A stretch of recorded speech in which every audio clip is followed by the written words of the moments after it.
Hello, everybody, and welcome to another great episode of My EdTech Life. Thank you so much for joining us on this beautiful day. Hopefully, you've had a wonderful start to your week.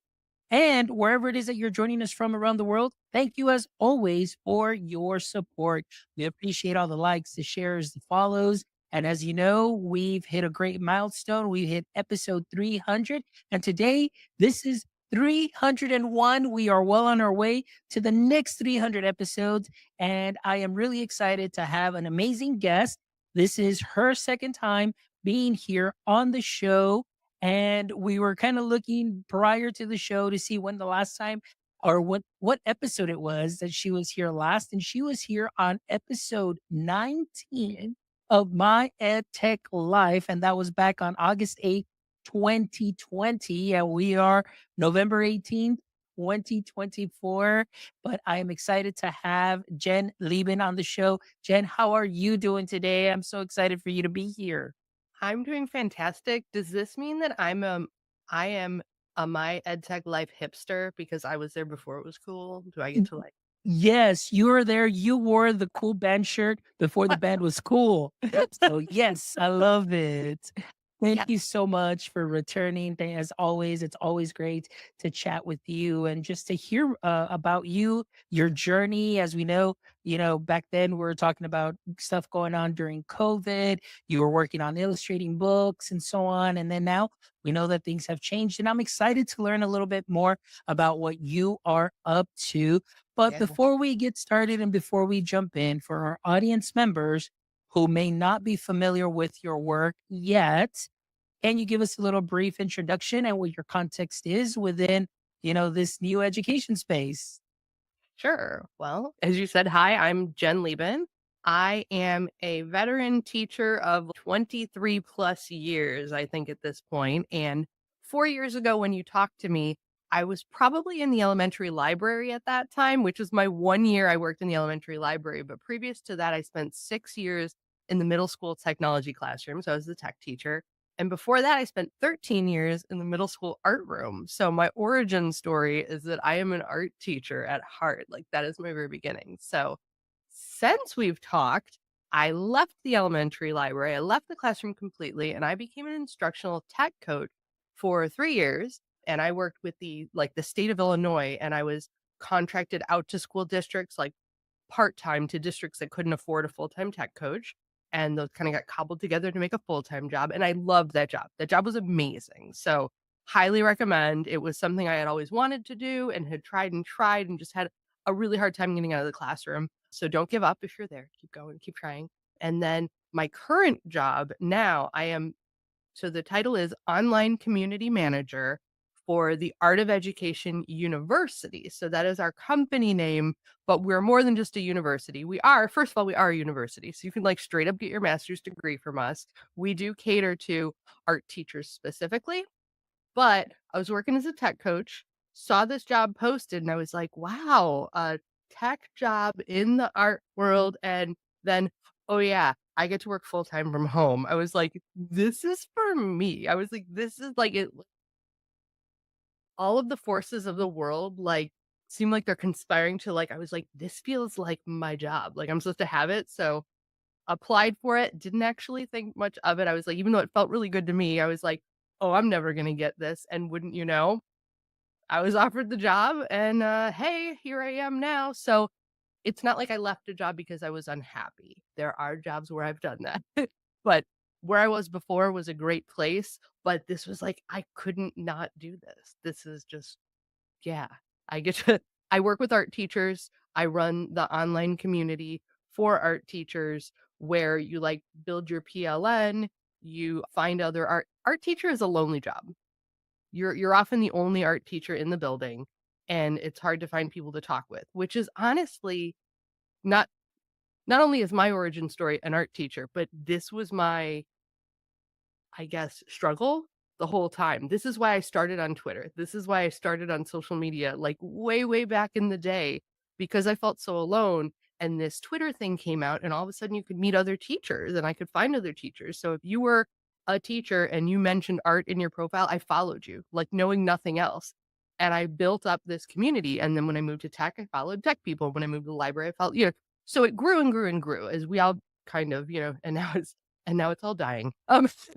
So, so it's so funny because that was the problem I encountered when I was in the art room was I needed to find my people. I needed to find my community. And now I get to like, I don't know, as the elders, that the elder, God, I'm like Gen X, whatever. I get to come and help bring all those people in. Like I was in your position. Come and join us now.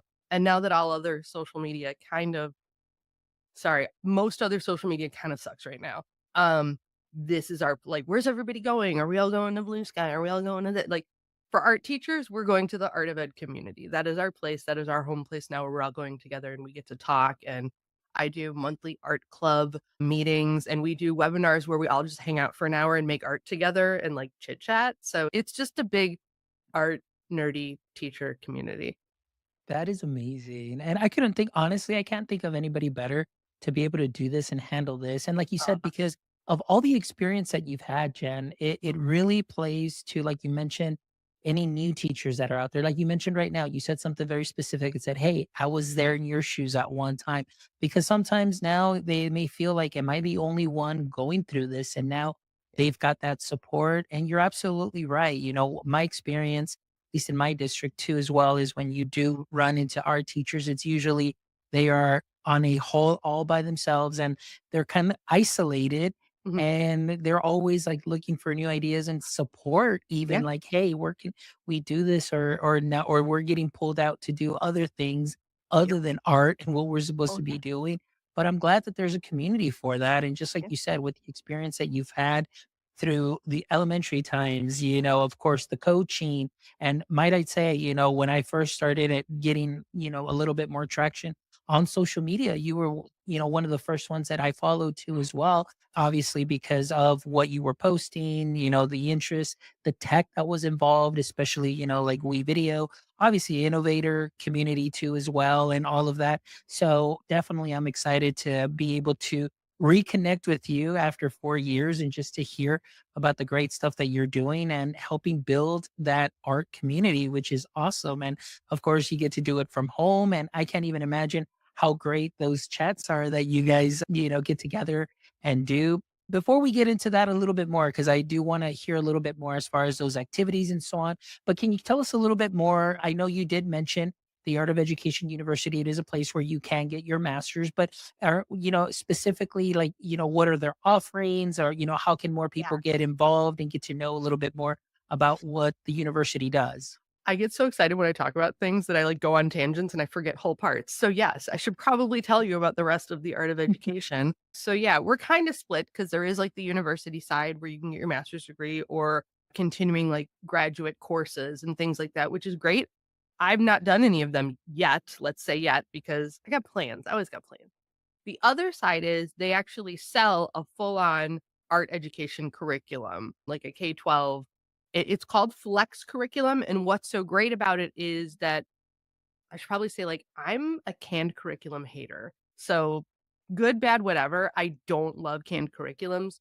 So, especially when you're like, "Oh, art curriculum, I didn't have an art curriculum when I was an art teacher," which is true, but I wish this existed when I was an art teacher because the whole idea of flex curriculum is that it's like it gives you supports when you need it, and when you wanna do your own thing, you can. It's almost like you can, like, pick and choose. I mean, it's flexible, it's right there in the name. So yeah, when you feel like you need supports or like I want a worksheet on how to do 1 point perspective or something, it's there for you. But if you're like, I like this project, but I want to do this with it, it's got the freedom that you can customize it and personalize it and you still feel like you have your autonomy. So that's one thing. They sell curriculum. Another thing that they sell, it's called pro learning, which is basically PD for art teachers. So I know that you weren't an art teacher, but you could probably relate to being in institute days and teacher meetings that have absolutely no relevance to you. Have you ever encountered that? Hmm. Yeah, I I think don't we all have I many figured, yeah. times where it could have So just been an email. school districts will buy pro learning in order to give their art teachers relevant professional development. So if an art teacher is like, "Hey, I always wanted to learn more about how to teach printmaking in my classroom," it's a whole series of videos, almost like little online courses for teachers where they can dig deeper and you can actually learn about stuff that is relevant to you. A lot of districts buy these things together, but then there's a whole nother like arm of our company that's just free that we support teachers. So we have a very robust, we have a YouTube channel. We have a whole online magazine, like kind of like a blog, like articles, always out, always new things. There is a podcast that is out. I'm trying to think. We do a conference twice a year called the Now Conference or the Art Ed Now Conference, and it's done by other teachers, other art professionals that do sessions, but it's 100% virtual. So you log on, you just kinda, like, hang out, and they're these, like, 15-minute sessions, which actually is how I first connected with the art of education. I feel like we counted, and probably about the time I talked to you was probably about the first time I ever presented at a Now conference, so I wanna say, like, 4 years ago. Um, but I've presented with them several times over the years, and actually I'll be presenting this next time. I'm dragging my husband with me because he is an art teacher. So there's something not everybody knows that I'm married to an art teacher. So I'm actually dragging him in with me. And we are going to do a presentation together at the Now conference all about AI. So should Excellent. be pretty fun because I've always loved tech and I've always loved art. Even Mhm. when I was just in the art room, I always wanted to do tech things. I think I just get bored easily, so I always want to like learn new stuff. And that's why I say yet with the courses. I've got my eyes on like a graphic design course that I think I want to take. So we'll see. Yeah. Yeah. Excellent. Well, I love that. And so I do want to unpack a little bit about what you said, which is absolutely wonderful. And right now, thanks to you and sharing this with me, I'm definitely going to be sharing this with our art teachers as well, because I know that at the beginning of the year, usually, like you said, there's always a beginning of the year PD, and Yeah. they really sometimes don't get their own PD because there isn't anything that is specific for them. And like you're right, sometimes they sit in those meetings where, this doesn't have to do anything with art, or sometimes they bunch them up with CTE, and maybe there's a little crossover, but it's more in that graphic design. But the art Right. teachers really needed, Special. just, yeah, Be something special. You specific. know that. Yeah, and so it was great. I was able to go and share some things with them, but I did have like music and art teachers and everything, so it was mixed in. And because that's the way they group them. But what I love is that now I can take this and they can learn a little bit about obviously what is there that's free, but at the Mhm. end, maybe some of that curriculum that I absolutely love, that offering of the flex curriculum, Mhm. where you just have a resource there should you need it, or the resource that you can use to sprinkle onto what you're already doing Yeah. great, make it your own, and then come up with something completely new with it. So Yeah. that would be something that would be amazing to kind of change things up from year to year. So this is wonderful information that I'm getting here that I'm really excited to share. And 100%. yeah, so the next thing that I do want to ask, obviously, because it is a hot topic and you did bring it up, and I kind of wanted to go to into a segue into that, what you did mention and doing a presentation on art and AI. So as somebody that's passionate about art like you are, and there are so many other teachers that are out there, what was your first reaction when you first started seeing some of these generative AI platforms? Just all of a sudden, like I put in a prompt and here is my still in oil. What were your initial thoughts when you first saw that? My initial thoughts were probably not the thoughts of the majority. Mm. Because the majority was like, is to be scared of something new. It's gonna steal our artist work and it's gonna do and those are not unrealistic fear. Do you know what I like, they're still good, but I think to go all one way or all the other way, it's always just this weird, like, alarmist thing. I am kind of like a sit back and observe, but I am always kind of fascinated and excited about what could be. So, I mean, when I first saw what could happen, like, I know you and I, we do a lot of Adobe stuff, so to see Firefly, you know, produce image from text, it was a little bit like, "Whoa, this is amazing." And that's how most tech tools kinda sucked me in.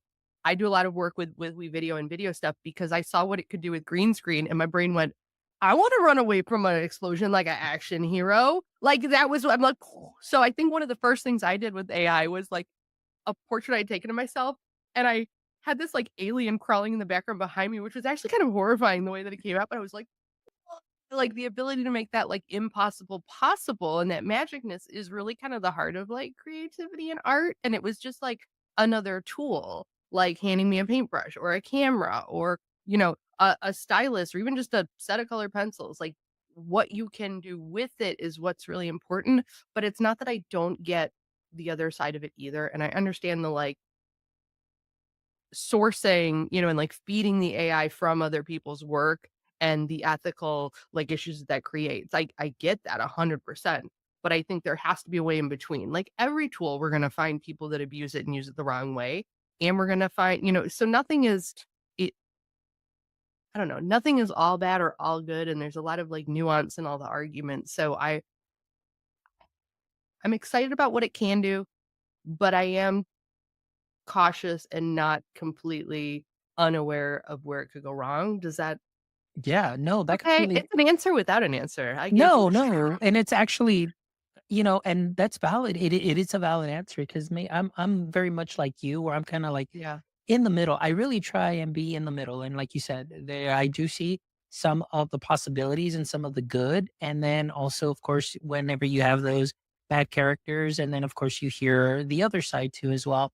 Mm, When I was having a conversation with an art teacher at the beginning of the year, and I shared with them what was available through Firefly and even Adobe Express, they were mhm, like, "Great, like this is wrong. This is gonna, and that was that, and I guess it just came from that initial fear. But then yeah, I kind of just said, well, let's hold up a bit. And I said, look, for myself, that maybe I'm not a very artistic person in the sense of, being able to take a brush to a canvas or lines, and I have really bad spatial reasoning. But I said, let's think about it this way. Like, what if you had a student like me in your class that I just needed to yeah, get my idea on that canvas, but maybe I can't draw it. And it doesn't mean that I'm not going to, but what if I'm able to explain it in wording and see a representation of it? And now I'm like, yes, that is it. That is exactly what I was thinking in my mind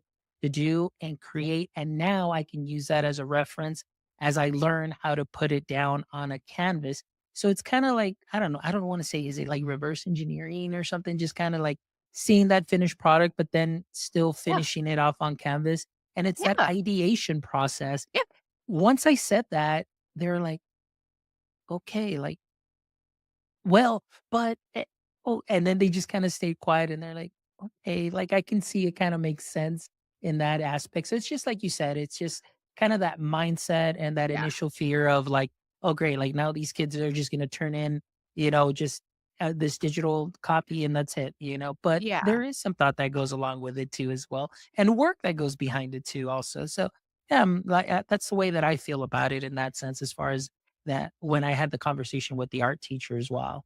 Yeah, and I love my art teachers, don't get me wrong, but there is always a faction of art teachers that are very anti-tech of any kind that like art yeah, I don't know if they think they're being like an art purist or a back to the basics and like we don't do screens in my classroom and we only use the actual tool we use analog tools. It's like okay, just because we used to do graphic design with like India ink pens and protractors and things, we don't do that.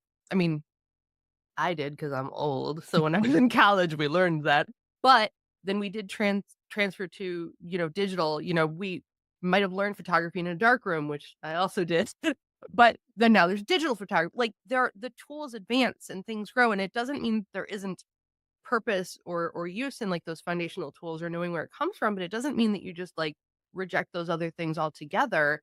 And I think when I taught in middle school, I was in this really unique, like, because you're kind of in all the worlds and like developmentally, like think about your brain. If you can remember yourself in middle school, I I was an art kid and I could draw, but so many times there were pictures in my head that didn't look like the thing I wanted it to look like on paper. So to be able to kind of envision that and then use it as a guide to create my art, even for somebody like me who like was artistic, and I use that in quotes because everyone is artistic. We just haven't found our maybe you haven't found your medium.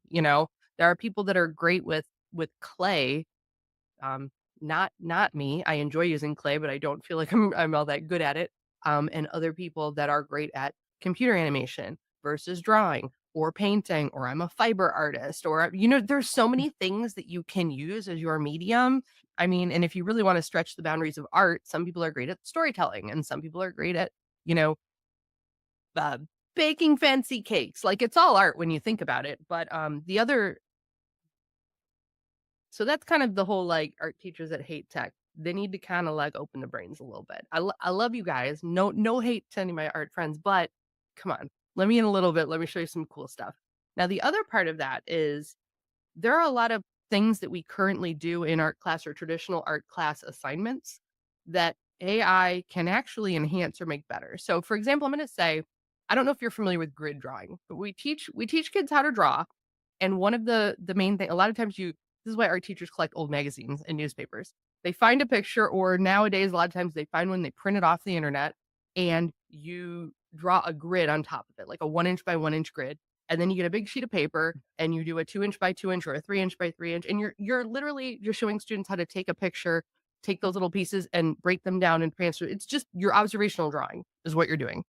Well, what if instead of finding someone else's photograph from off the internet or a picture out of a magazine or an advertisement, you used AI to generate your source image and then did a grid drawing of your source image? Do you know? Then you've just become the artist at both levels. You're learning that skill of observational drawing, but you also kind of like created that original image that you're gridding and blowing up too. Do you know what I mean? Mhm, Like yeah. you've given it that extra step, or even something as I'm gonna call it dumb, but I don't mean like it's dumb or I don't know. It's simple. That's what I'm like a simple thing would be use AI to have your kids generate their own drawing or coloring sheets instead of using like adult coloring pages of like mandalas or things that you want to do for Mm, like your SEL, have them generate their own. Like coloring is not it doesn't have I'm stumbling over my words because I'm trying to say like coloring isn't a depth of knowledge, like, art activity, but it's not that it doesn't have value because it absolutely still does, so it's this I'm like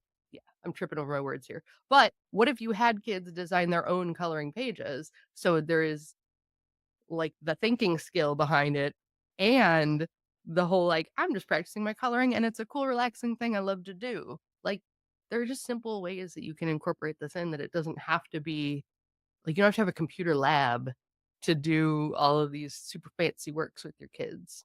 yeah. And one of the things too that I know I've seen Claudio share many times is being able to, like you said, prompt an image, but then also use a specific reference point. Like, it's like, hey, let me put an image of myself in there and then see what kind of interpretation comes up with.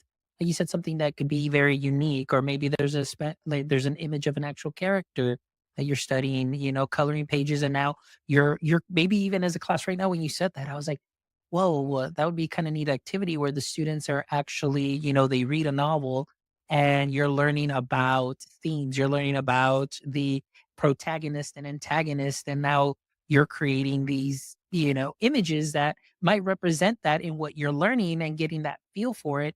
And I'm like, hey, you're absolutely right. I mean, there's definitely a lot of stuff there that, Because head movies, right? When you Mhm. read a book, you get pictures in your head movies. Yes? Like, Yes, you yes, can now make your head movies real through AI. The other thing I was thinking about when you were talking about being able to describe what's in your head and have a picture of it because you feel like you're not good at drawing, what you're also doing is strengthening your like language skills too. Because if you don't describe it well enough, it's not going to give you the picture and you're going to see it and you're going to be like, oh, I forgot to tell it that the dog is brown. So you go back in and you rework your prompt and you send it again.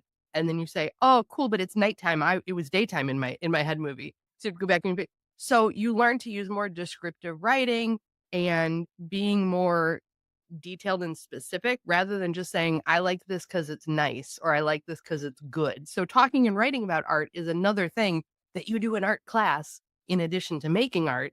And this is a way that you can kind of strengthen that. And then, like, boom, cross curricular, you're learning, better writing and speaking skills and descriptive, use of language and vocabulary. It's like, oh, definitely. Yes, fireworks going off. yeah. Hey, so talking about this too as well now, I'm kind of curious now as far as like I know you and I are having a really great conversation here, especially about this specific topic, but I want to know more about the chats that you hold. You said like, you meet, you have the Mhm, group maybe once a week, excuse me, you said once a month, and that you guys, get in there, you chat, you create art. Tell me a mhm, little bit more about that and what goes in along in those conversations. And also maybe tell me about, I guess, the makeup of the group. I know it's very heavily art driven, but do you Mhm. get a lot of teachers from maybe that come in from around the world? Is it mainly US? Just I'm just curious about that. These are all, like, great questions, and yes, all of these things, I was surprised by how many international teachers have actually come in. So, first of all, the community is public and it's free. So, I will get you the address so we can put that in here so that teachers can come in and join. When you go to join the community, we have screener questions that just say, "Hey, are you a current or former or aspiring art teacher or wanna work in arts ed in some type of way?" Because we don't want to exclude, like, you're a museum educator, cool, come and join us. You're a retired teacher, come and join us. You're a third grade teacher who is thinking maybe you want to teach art one day, come on in. We take all. We take wow, what's that? Undergrad. Couldn't come up with the word. Undergrad students come in all the time. Aspiring, like, student teachers come in. So we take everyone. If you like art, you want to teach art, come in and join us. So we have a question about that. We have a question that just says, "Hey, you're not going to come in and just spam us with your teachers pay teachers, so we don't like that. It's not about that." And then the third thing is, tell us a little bit more why you're excited to come and join us. And that's just so I know that they're human and not spam bots, because I've had to be careful about spam bots and crypto bros. It's become like a whole thing. So I gotta, yeah. So it's my job to screen those. But once you get in, cool, you're in. And we it looks like I'll show it to you. It looks kinda like a Facebook group, or we're kinda like a subreddit. Yeah, you come in, this is our teachers lounge space, so it's really just a feed. Let's see if I can find, oh, I'm right here. So it's a feed that you go through. There's, like, the featured content is all stuff that I set, so we have regular weekly, like, I do a weekly wrap up on Fridays, which actually, is it in this? It's not in this article. There's an AI robot that just sold art at auction for like $1.5 million. So I'll have to find that article. But see, teachers post things. We ask questions. Here it is. Artwork made by humanoid robot. It's AI Da, and it's supposed to be like Ada Lovelace, like inspired, the name of the robot. Sells for 1 million at Sotheby's. So there you go. I know, it's kind of insane. So you could see our conversation as we're like, "Who gets the money? So many thoughts here, but isn't art weird?" And they're like, "Art and money are the weirdest." So it's like these are the kinds of conversations we just have. We have daily questions. So here we have like a daily poll. And last week we had struggle bus week. So every day was a different thing that you struggle with. So this was assessment. We had one on teaching Gen Alpha. What's your biggest struggle that you have? So we have things like that on there. But then we have spaces specifically for different grade levels. So we have an elementary teacher space that you can come in and join. We have a middle school teacher space and a high school teacher space. And we have only been public for about 2 months right now. So we are still in the baby stages of the community, and we have big plans for how to grow. So, for example, since we've launched, we opened up the art gallery. And the art gallery is a place just for teachers to share their own personal artwork, because art teachers are also artists. So they come in and share things, even just like, "Hey, I crocheted this thing for my classroom." Um, and it's fun. It's a place where we can all share. Now, there is also the side benefit of the community is that we can talk about offerings exclusive to the art of education. So when you go to What's New at AOEU, we talk about we'll link out to like articles and things that are available. So for example, let's see, this is the latest one here. Um, the topic was bookmaking. So we linked to a couple of things about doing bookmaking with your kids, free articles that we have, and then just more fresh finds from AOU. So things that we've posted recently, podcasts, little reels and shorts we've had. This is a tour of an art room and the art teachers' homes. There's like a whole series we have of like art teachers sharing off their homes and things. So there's just a lot of stuff in here, and then we do have plans for a whole space in conjunction with our conference that's coming up in January. So that's a little preview there. Nobody this is my tester member account. So hey friends, if you're watching, preview of what's to come. So Love it. This is great, Jen. Like, yeah. that's amazing. And like you said, it's just it seems like a great community. And I love more than anything, it's just that you're connecting your professional learning network or personal learning network or Mhm. your personal learning family. That's the way I call it, the PLF, but you're going in there, like-minded individuals. And what I love is just the activity that's there. And you said it's, fairly fresh, fairly new. People are joining in and Yeah, sharing. So I know that we will definitely link that up in the episode notes so everybody can go ahead and make their way over there and learn more about the Art of Education University and of course the page and connecting and all of that, because I think that is definitely something that is very, very important. And I also love the space that they have to create, like, share your own mhm, art yeah, and just, this is wonderful, get some feedback, get encouragement and all of those things, because like you said, it's like, art being an art teacher can be very lonely many times. And it's like you just want to share with yeah. somebody and find a group of people that are there to inspire you or feel inspired by what you're doing. And I think you're doing a fabulous job, Jen. Thank you so much. I really Thanks. appreciate it. Yeah. No, I mean, and as the leader and as kind of like I feel like the mom of this group, Oh, I'm very much like, we need to support each other, and I make sure that when somebody posts that I'm clicking, like, the like button or the heart button or I never want anyone to post and, like, not have a response, because then I don't want people to be, like, turned off being in here. So I yeah. wanna make sure, like, everyone gets an answer to their questions and everyone, so sometimes, like, I'll see one question, I'm like, "Oh, we talked about it over here," and I'll, like, send them back over to here, and I like doing all those connections, and, "Oh, I didn't get to tell you about our monthly meetings." So Yeah. we do art club once a month, so not only do we have this space, but it's also where we schedule, like, our events. So we have a monthly art club meeting, and it's tied in with whatever our theme of the month at the Art of Education is. So last well, not last month, November was service learning and giving back, and we talked about how you could do, like, service learning in your classes, and October was sci-fi and AI, and actually we brought in Claudio from Adobe, and he talked about the AI tools in Adobe Express. But in the months coming, we have plans to bring in, like, someone from Canva and someone from WeVideo, and I wanna take all that stuff that I had from when I taught ed tech, Yeah. I know, and I wanna bring those people in, like, "Come on, meet my art teacher friends now," because I because sometimes they're forgotten about, Yes. or they're just sometimes I think as a teacher, they you shun the technology for so long that you feel like, "Oh, I can't possibly start now," or "It's too far beyond me. I'll never get," I don't know the TikToks and the things and So my tech coaching comes in handy because I'm like, "No, no, no, no, no. You got this. It's not as scary as you think. Come and ask me. I will not make fun of you. I will, not treat you like the tech guys do sometimes. I will bring you in and I'll show you no question too stupid. I don't know. I'm full of stupid questions, so I'm not gonna ridicule other.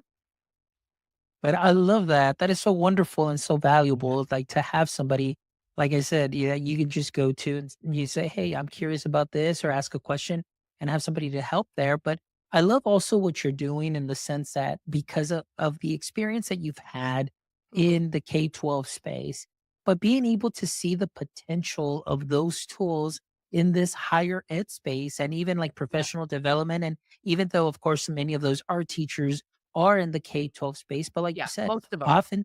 oftentimes they're left out and there isn't anything out there for them that is available. So now they can definitely reach out to you, Jen. So before we start wrapping up and everything, let Mhm. us know, how can people get to the website? I know we're gonna link it in here, but share Yeah. with us the website and then also how they can go ahead and connect with you as well and connect with the community.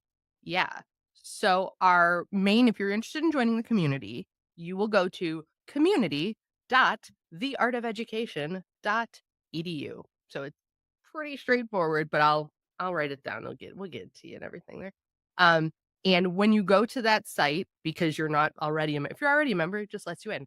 But if you're not already a member, it will send you through the account creation, would give you those screener questions. They come to me. I'm the person that reads them. So I click on it and I look and I hit accept or decline. And it's honestly, if you don't answer the questions, I'll decline you. But if you just tell me like, yes, I'm an art teacher. Yes, cool. I heard about it on the podcast. I want to come in. Yeah, you're in then. Like I'm not about excluding people. Seriously, I'm about welcoming and bringing in. So that's that's really all there is. I mean, the art of ed is everywhere. It's everywhere. It's everywhere. We're on Instagram, the Art of Ed YouTube channel. Our podcast is called Art Ed Radio. It's been around for a very long time. What am I forgetting about? Podcast, YouTube, Instagram. I think we have a TikTok. I don't know. I don't know about these TikToks. But our conference is kind of our next big thing that's coming up that we advertise a lot too. But you'll find all about that. I mean, there's our main website too. theartofeducation.edu is our whole website, and you'll get linked out to all the things there. So yeah. I mean, as far as me personally, I'm not a lot of places anymore. Like I deleted the Twitters. Couldn't do it. It was hard because I'd been there over 10 years and I had a lot of friends, a lot of connections I'd made. But ultimately for my mental health, it needed to be done. And it's been fantastic. Like I have a Facebook, but I don't use it. So my friends all know, like, Jen, I posted this on Facebook, but I know you don't check, so you didn't see it. So they have to tell me direct, like, you don't have to tell me anything. Just understand if you put it there, I'm probably not gonna see it. Like that's just as long as you got it and we're in agreement, we're good. Um, I am on Instagram still. So if people really want to find me, it's the Mrs. Leban, like TheMrsLeban. It looks like Leban or Laban, but it's Leban. That's pretty much the only place to find me now, other than the community. If you come into the community, I will talk to you. I will annoy you. Well, that's wonderful, Jen. I mean, like, I love the fact that you shared that. And again, if you're listening to this episode, just put there, like, on those questions that get asked, you just say, "Hey, I heard it on episode 301." Jen will know that you're not a bot, and Mhm. you'll get let in and everything. All right, guys. Yep, But Jen, it's been wonderful catching up with you. I can't believe, honestly, it doesn't feel like it's been 4 years. it doesn't. Honestly, it really doesn't. I can't believe it was episode 19, and we were talking about Google Innovator because during that time, I was going through my Google Innovator Oh journey also as man. well, and you were illustrating books too as well, and I Mhm. was just like, "Wow, like, feels like we're so young back then, and now we've matured and Or maybe we're adulting now." our I our love hair's it. a little grayer. We're Oh, yeah, yeah. Hey, I'm with you, my friend. All right, Jen. But before we wrap up, I always end the show with the final three questions. And I know back then, I don't think I was doing those three questions. So I think this is your first time answering the three questions. And I know I put them on the calendar invite. So I'm ready. hopefully, all right. So you're ready to go. So here we go. Yep. Question number one. In the current state of education, Jen, what would you say is your current edu kryptonite? Okay, and I read that like kryptonite is in like the thing that destroys you that you absolutely Yes. hate. Hmm. Canned curriculum. I brought it up. You should know from just hearing me there. Yeah. Scripted canned curriculum. I won't name any specifics, but one of the reasons I left the classroom was a push to get me to teach this canned curriculum. And I was like, nah, mm-mm, I'll leave before I do that.